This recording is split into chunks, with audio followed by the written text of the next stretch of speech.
আমাদের ফোনে আমাদের ব্যক্তিগত তথ্যের একটি বিশাল ভান্ডার থাকে। এই তথ্যগুলো আমাদের পরিচয় ও নিরাপত্তার জন্য অত্যন্ত গুরুত্বপূর্ণ। যখন আপনি আপনার ফোন অন্যের হাতে দেন, আপনি আসলে আপনার ব্যক্তিগত তথ্য ঝুঁকির মুখে ফেলে দিচ্ছেন। ভাবুন, যদি কেউ আপনার ফোনে ট্র্যাকিং অ্যাপ ইনস্টল করে, তারা আপনার কল, মেসেজ, লোকেশন, এমনকি ব্যাংকিং তথ্যও ট্র্যাক করতে পারে।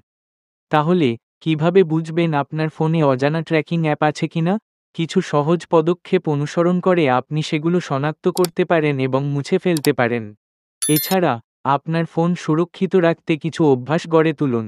অন্যের হাতে ফোন না দেওয়া, শক্তিশালী পাসওয়ার্ড ব্যবহার করা এবং অজানা লিঙ্ক বা অ্যাপ ডাউনলোড এড়ানো অত্যন্ত গুরুত্বপূর্ণ। সতর্ক থাকুন এবং এই তথ্য শেয়ার করুন, যাতে সবাই তাদের ফোন সুরক্ষিত রাখতে পারে। আপনার নিরাপত্তা আপনার হাতে।